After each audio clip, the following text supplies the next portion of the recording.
Love. I want a divorce.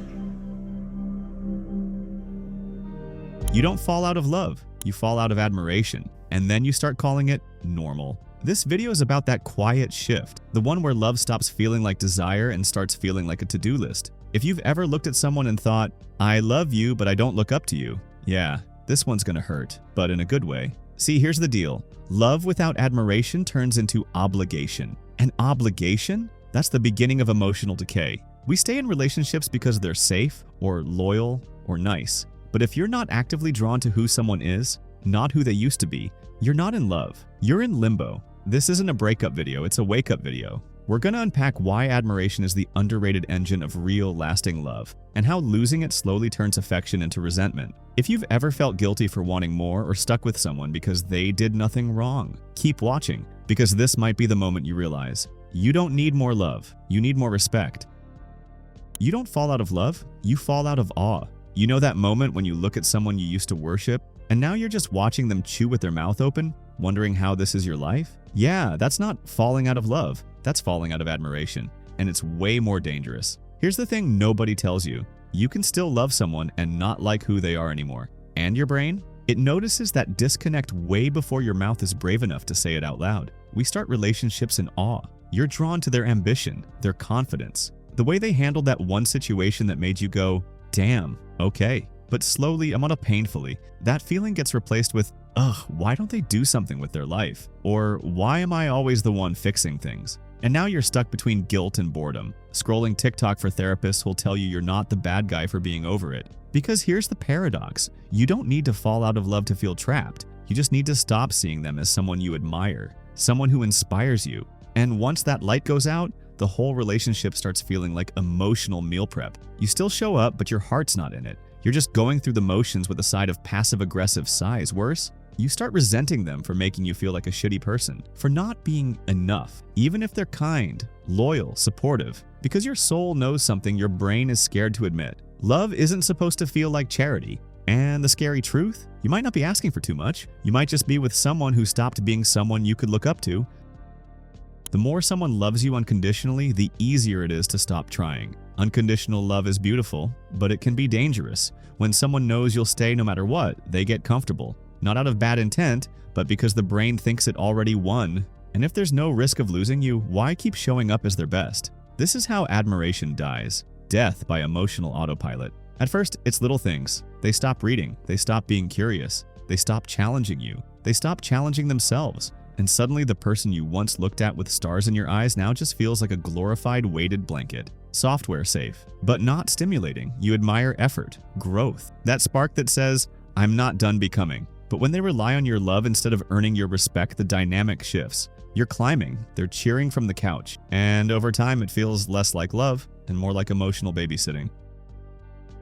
You're not too much, they're just not leveling up. Let's kill this lie. You're asking for too much. No, you're just asking the wrong person. At some point, you started shrinking to keep the peace. You hid your dreams so they wouldn't feel insecure, diminished your wins so they wouldn't feel small. Now you're carrying the relationship and the guilt, like some emotional Sherpa no one hired. But you didn't change. You expanded, got clearer, hungrier, and instead of rising with you, they stayed safe, then got weird about your glow-up. That's not a partnership. It's codependency in a productivity hoodie. Outgrowing someone isn't always loud. Sometimes it's just one person evolving while the other becomes an anchor dressed like a hug. Society tells you to be grateful. They're loyal, safe. So is a beige couch, and doesn't mean you marry it. Love without admiration? That's not romance. That's roommate energy with a shared Wi-Fi bill, so stop asking if you're too much. Ask if they're bringing enough.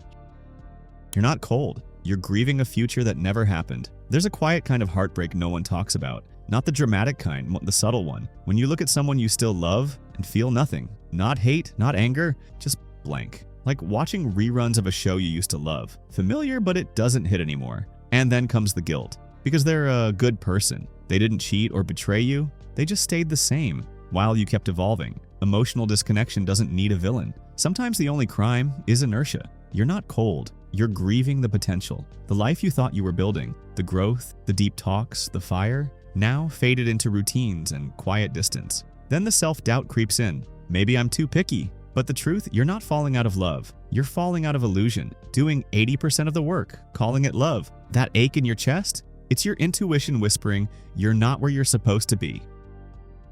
You don't have to burn it all down, but you do have to stop lying to yourself. This doesn't have to end in chaos. You don't need to blow up your relationship or adopt a rescue dog named Boundaries. Sometimes growth just means being honest about where you are, what you need, and that admiration isn't optional. It's oxygen. But you wait for the right moment, for a gentle way. So instead, you quietly rot. You smile through dinners, scroll in bed like strangers, pretend the intimacy's fine, pretend you're fine, but pretending is a tax, and you've been paying with your soul. You're not selfish for wanting to feel inspired, not dramatic for craving depth, not cold for realizing nice isn't enough. And maybe you don't need them to change completely. Maybe you just need to see effort, something that shows they still want to be someone you'd choose again. So start simple. Say, I miss admiring you. If they meet you halfway, beautiful. If not, maybe the kindest thing is admitting you've outgrown pretending. You were never asking for too much. You were just finally asking for yourself. You know that moment you stop trying and don't even cry? You just exhale, like your body finally caught up with a truth your heart's known for months? That's clarity. It's not dramatic. It's quiet. Like realizing you've been holding your breath around someone who's supposed to feel like home. You used to think love meant endurance. Stick it out. Be the better person. But you weren't asking for too much. All you were asking for something real. Respect, growth, alignment, and deep down, you knew. You felt it when they dismissed your goals, when you shrank to avoid conflict, when you felt lonelier with them than alone. That's not love. That's emotional starvation with good branding. You don't have to hate someone to outgrow them. You can leave without making them the villain. That's not betrayal. It's evolution. Letting go of potential hurts, but in return you stop pretending. You stop waiting. You become someone you admire again. You weren't too much. You were just done settling. Admiration isn't a nice to have. It's a need to have. Here's a truth bomb. Admiration isn't a luxury. It's the foundation. When you're not admired, something inside you slowly shrivels. It doesn't matter how nice they are. If you're not seen, heard, or valued, the relationship becomes quiet, emotional starvation. It's the subtle things. The eye rolls when you share your passions. The disinterest when you talk about growth. The polite, oh, that's nice instead of curiosity. That's corrosive. Admiration isn't just praise, and it's about recognizing someone's evolution. And when that recognition fades, so does the spark. But here's the twist. Admiration starts with you.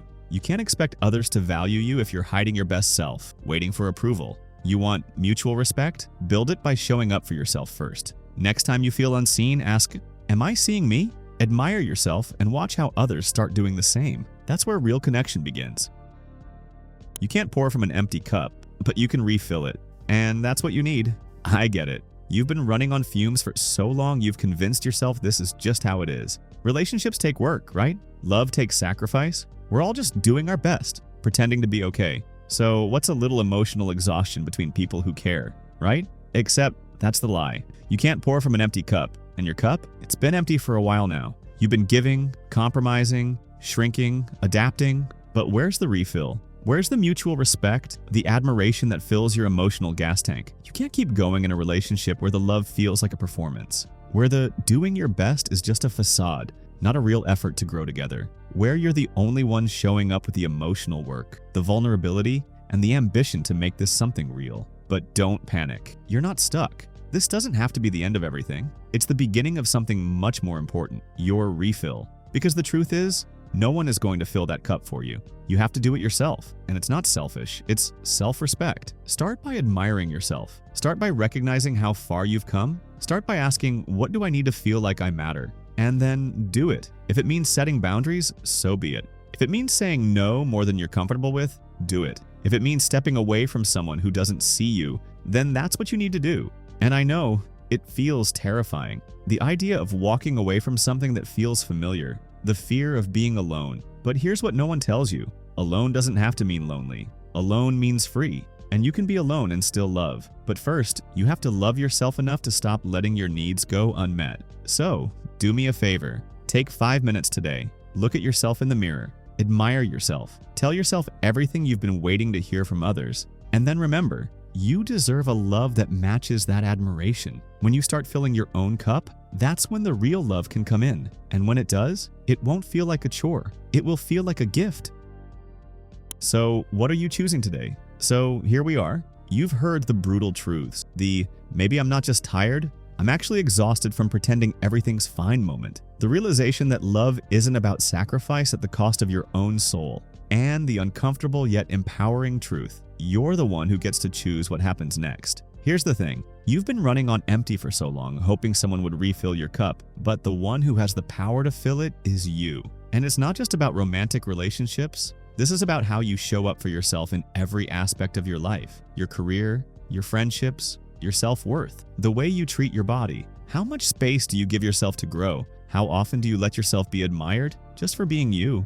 And yeah, it's scary. It's scary to admit that maybe the love you're holding on to isn't enough anymore. It's scary to imagine that walking away could actually be the most loving thing you can do for yourself and for them. But here's what you need to know. That fear, it's the sign of real growth, the sign that you're about to take a huge step towards something more real, more fulfilling. So I'm asking you, what are you choosing today? Are you choosing to keep lying to yourself, pretending the love you have is all you deserve? Or are you choosing to admit that you need more, that you need admiration, respect, real effort? And if you're feeling that deep, heavy exhale, that's okay. You're not broken. You're just done with the lies and ready to start something new. So here's the question. What's one thing you're going to do today that makes you feel admired? By yourself. Is it setting a boundary you've been avoiding? Is it saying no when you normally say yes? Is it giving yourself the space to grow without waiting for someone else to notice? Drop it in the comments. I'd love to hear what's one thing you're doing for yourself today, no matter how small. And if this hit you or made you think,